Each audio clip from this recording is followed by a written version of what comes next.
Assalamu alaikum dear students, my name is Mubashir Ahmed. I'm here to teach you physics class 9. Dear students, you know that के हमने अपना जो second lecture है physics class 9 का उसको start किया हुआ है, ठीक है। और आज उसका topic number 2.4 term associate with motion, इसको हम डिस्कस करेंगे, ठीक है। स्टूडेंट्स, ये वर्ड जो है टर्म एसोसिएट विद मोशन, हमने वो टर्म्स को डिस्क्राइब करना है, उसको एक्सप्लेनेशन करनी है, उसको डिफाइन करना है, उसको स्टडी करना है। टर्म्स को जो कि एसोसिएट होती हैं, कनेक्ट होती हैं या रिलेट करती हैं विद मोशन, मोशन के साथ रिलेट करती हैं। कैसे, मैं एक एग्जांपल देता हूं। फॉर एग्जांपल, ये हमारे पास एक गाड़ी है, ठीक है, एक बॉडी है, ठीक है। जब ये मूव करेगी, अब मैं बताने लगा हूं कि कौन कौन सी टर्म जो है वो मोशन के साथ एसोसिएट होती हैं। एक बॉडी है, जब ये मूव करेगी तो स्टूडेंट्स इसका जो है पोजीशन वो चेंज होगी, ठीक है। इसका जो डिस्टेंस है वो चेंज होगा, इसका जो डिस्प्लेसमेंट है वो चेंज होगा, और इसका जो है कोई ना कोई वेलोसिटी होगी, इसकी कोई ना कोई एक्सेलरेशन होगी, वो चेंज होगी, ठीक है। तो हमने ये सब जो है position, distance, displacement, velocity, acceleration, ये सब कुछ डिस्कस करना है in this topic term associate with motion, कि हमने वो टर्म्स को डिस्क्राइब करना है कि जो मोशन के साथ एसोसिएट करती हैं, ठीक है। तो अब बात करते हैं पोजीशन की। सबसे पहला जो टॉपिक है हमारे पास पोजीशन है, इसको इसकी डिफाइन देखते हैं, ये क्या होता है। स्टूडेंट्स, मैं यहां पे खड़ा हूं, मेरी क्या पोजीशन है, ठीक है। ये भी एक पोजीशन के ही कॉन्सेप्ट में आता है कि मेरी पोजीशन क्या है। किसी भी चीज की पोजीशन को डिफाइन करने के लिए, डिस्क्राइब करने के लिए, लोकेशन बताने के लिए एक रेफरेंस पॉइंट की जरूरत होती है। रेफरेंस पॉइंट क्या होता है मैं आपको आगे जाके बताऊंगा, लेकिन सबसे पहले हम इसकी डेफिनेशन करते हैं, उसके बाद एक एग्जांपल करते हैं। जैसा कि हम पिछले लेक्चर में हमने टॉपिक देखा, उसकी एग्जांपल की और आपको उसकी समझ आ गई। हम सबसे पहले इसकी डेफिनेशन देखते हैं, उसके बाद इसकी एग्जांपल को देखेंगे, ताकि आपको इस टॉपिक पे कोई भी कंफ्यूजन ना हो, आपको इजीली अंडरस्टैंड हो सके। जैसे कि मैंने बताया, द टर्म पोजीशन, पोजीशन एक टर्म है, ठीक है। Describe the location of a place, किसी भी प्लेस की लोकेशन को डिस्क्राइब करता है। और अ पॉइंट, या किसी भी पॉइंट की लोकेशन को डिस्क्राइब करता है with respect to some reference point, किसी भी रेफरेंस पॉइंट की मदद के साथ। पोजीशन जो है वो किसी भी प्लेस की लोकेशन या किसी भी पॉइंट की लोकेशन डिस्क्राइब करता है with respect to some reference point, इसको हम पोजीशन कहते हैं। और जो रेफरेंस पॉइंट होता है उसको हम ओरिजिन कहते हैं। मतलब कि किसी भी चीज की अगर हमने पोजीशन बतानी है तो हमें एक रेफरेंस पॉइंट चाहिए होता है, तो ताकि हम उसकी पोजीशन को डिस्क्राइब कर सकें, और उस रेफरेंस पॉइंट को स्टूडेंट हम ओरिजिन कहते हैं। समझ आ गई कि कोई एक चीज है हमारे पास, उसकी हमने पोजीशन बतानी है। पोजीशन कैसे बतानी है, हमारे पास एक रेफरेंस पॉइंट होना चाहिए, ठीक है, और उस रेफरेंस पॉइंट को हम ओरिजिन कहते हैं। सिंपल सी डेफिनेशन है स्टूडेंट, आपको इजीली अंडरस्टैंड हो जाएगी। हम बात करते हैं अब एक एग्जांपल की। स्टूडेंट्स, एक स्कूल है, ये हमारे पास एक स्कूल है, ठीक है। स्कूल जो है, एक स्टूडेंट है, वो स्कूल के इस एरिया में लोकेट करता है। मतलब एक सिटी में स्कूल है और ये इस साइड एक स्टूडेंट है, यहां पे लोकेट कर रहा है।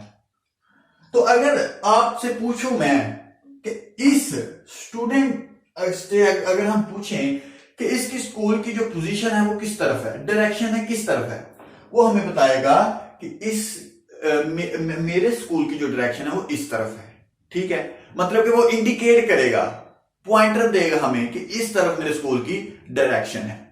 देखिए ये इसने बता दिया कि हमारा स्कूल इस तरफ है, ऐसे उसने डायरेक्शन बता दी, ये देखें ये पोजीशन है, डायरेक्शन है, ठीक है। अगर एक और स्टूडेंट है वो इस साइड पे लोकेट कर रहा है, अगर हम इससे पूछें कि इसके स्कूल की डायरेक्शन किस तरफ है, स्कूल सेम है, तो ये बताएगा कि हमारे स्कूल की जो डायरेक्शन है वो इस तरफ है। देखिए जरा ध्यान से, इसने बताया कि मेरे स्कूल की डायरेक्शन इस तरफ है, तो स्टूडेंट इसको हम, ये जो स्टूडेंट हैं ये है रेफरेंस पॉइंट,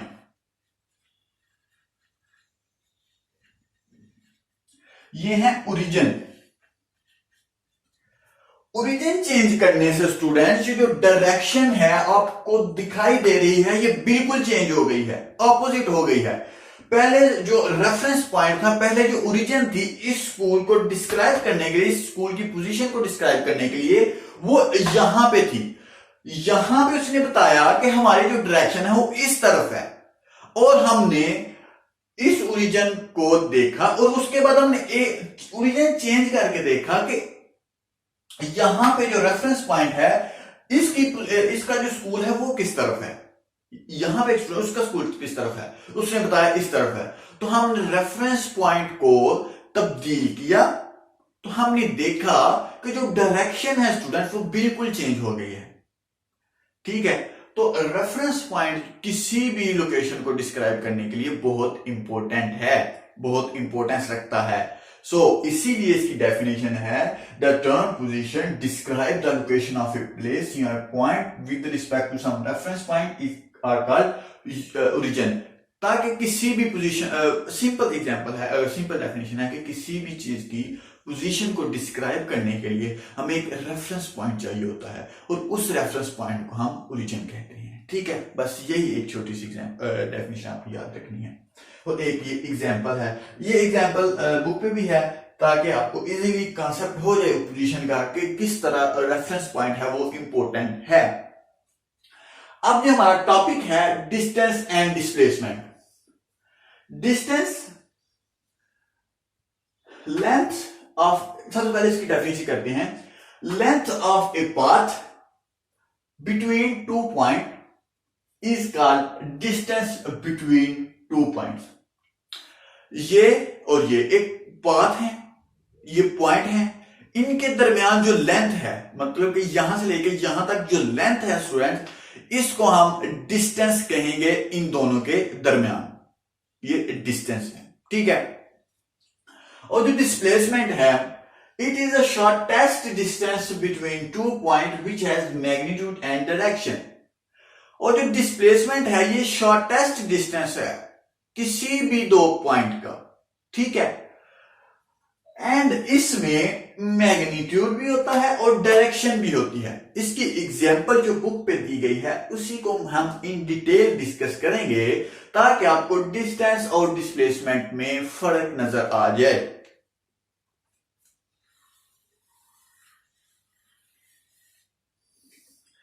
स्टूडेंट, ये हमने एक पाथ ड्रा किया, इसी पाथ से आपको मैं क्लियर करवा दूंगा कि डिस्टेंस क्या होता है और डिस्प्लेसमेंट क्या होता है। एक पाथ है, एक पॉइंट है, इसको हम कहते हैं ए। एक यहां पे पॉइंट है, इसको हम कहते हैं बी, ठीक है।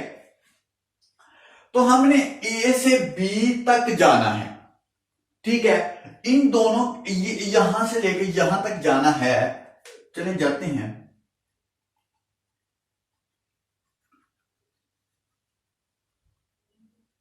ये जो है स्टूडेंट, हम हमारी एक जो बॉडी है वो ए से लेके बी तक गई, तो हमने देखा बाय डेफिनेशन कि ये डिस्टेंस कवर हुआ है। बताया कि length of a path between two point, ये दो पॉइंट हैं और इन दोनों के दरमियान जो लेंथ है पाथ की उसको हम डिस्टेंस कहते हैं। तो एक बॉडी ने ये डिस्टेंस कवर किया, ठीक है। ये रोड बना हुआ है, फॉर एग्जांपल ये रोड है, पाथ है, ठीक है। अब डिस्प्लेसमेंट यहां पे कैसे आ गया? डिस्प्लेसमेंट है कि it is the shortest distance between two point.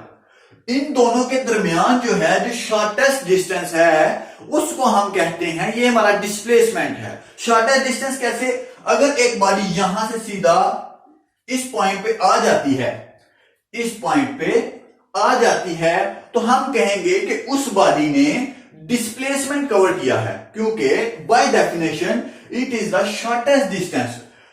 इसके मुकाबले में ये जो है शॉर्टेस्ट डिस्टेंस है, तो हम कहेंगे कि जो बॉडी यहां से डायरेक्ट यहां पे गई उसने डिस्प्लेसमेंट कवर किया है, और जो body through out the path गई उसने डिस्टेंस कवर किया है। ये दोनों इसकी एग्जाम्पल हैं।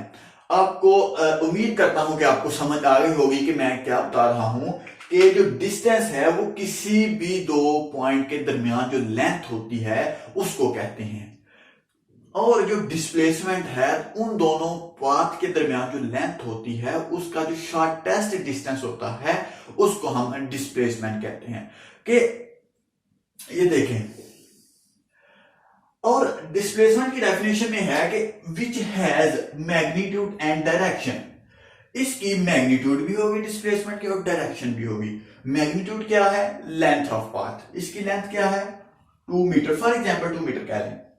और ये इसका डायरेक्शन क्या है? ये देखें एरो लगा हुआ है, ये एरो हमने डायरेक्शन पिछले लेक्चर में पढ़ा था वेक्टर में, तो ये डायरेक्शन के भी एप्लीकेबल है। तो ये जो ये एग्जांपल है ये इसकी है डिस्प्लेसमेंट की, और जो ये है ये जो एग्जांपल है वो डिस्टेंस की है। स्टूडेंट इसका भी मैग्नीट्यूड है, ठीक है, इसका मैग्नीट्यूड फॉर एग्जांपल 7 मीटर लगा लें, ठीक है। तो ये जो है 2 मीटर है, क्योंकि देखें हमने शॉर्टेस्ट डिस्टेंस बात की, तो 7 से 2 कम है, तो ये शॉर्टेस्ट डिस्टेंस है, तो इसको हम डिस्प्लेसमेंट कहेंगे। और डायरेक्शन की बात करें तो ये जो डायरेक्शन हमने इंडिकेट की हुई है A to B तक हमने जाना है, तो हमने डायरेक्शन को भी ड्रा किया हुआ है, तो ये हमारे पास डिस्प्लेसमेंट की एग्जांपल है। तो यहां पे मैग्नीट्यूड भी है और डायरेक्शन भी है, तो that's why this is called vector quantity. Vector quantity है ये, ठीक है। और स्टूडेंट्स इसमें ओनली मैग्नीट्यूड है, हमने पिछले लेक्चर में मैग्नीट्यूड और डायरेक्शन की इन डिटेल बात की है, तो इसमें सिर्फ और सिर्फ मैग्नीट्यूड है, तो that's why this is called scalar quantity.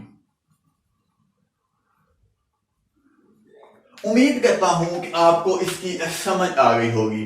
लेकिन स्टूडेंट्स मैं एक एग्जांपल दे के आपको इस लेक्चर को कंप्लीट करता हूं कि स्टूडेंट्स जब हम अगर हमने सियालकोट से कराची जाना हो बाय एयर जहाज पे, ठीक है, तो हम वो भी डिस्टेंस कवर करेंगे।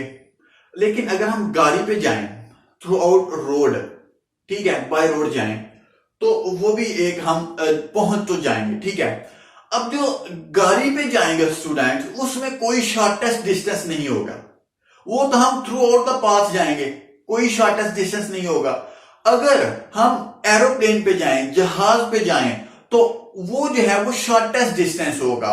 सो अगर हम एरोप्लेन पे सफर करें तो वो हम डिस्प्लेसमेंट कवर कर रहे हैं, और अगर हम गाड़ी पे जाएं तो वो हम डिस्टेंस कवर कर रहे हैं, क्योंकि गाड़ी में तो थ्रू आउट पाथ जाना है, और जो एरोप्लेन है वो तो शॉर्टेस्ट डिस्टेंस पे जाएगा, ठीक है। तो इसीलिए आपको उम्मीद करता हूं कि समझ आ गई होगी कि जो डिस्प्लेसमेंट है वो एक पाथ से दूसरी पाथ तक जो लेंथ होती है उसको कहते हैं, और जो डिस्टेंस, और जो डिस्प्लेसमेंट है, और डिस्प्लेसमेंट जो है उसी पाथ का जो शॉर्टेस्ट डिस्टेंस है, मतलब कि जल्दी से उसी अपनी पोजीशन पे पहुंच जाना, उसको कहेंगे, उसको डिस्प्लेसमेंट कहेंगे, ठीक है। स्टूडेंट यही था आज का हमारा टॉपिक। आगे हम जो टर्म्स हैं एसोसिएट करते हैं मोशन के साथ, उनको इन डिटेल आगे भी स्टडी करेंगे। आगे जो है वो है स्पीड, वेलोसिटी, एक्सेलरेशन, इसको हम नेक्स्ट लेक्चर में स्टडी करेंगे। सो अल्लाह हाफिज, स्टे ब्लेस्ड।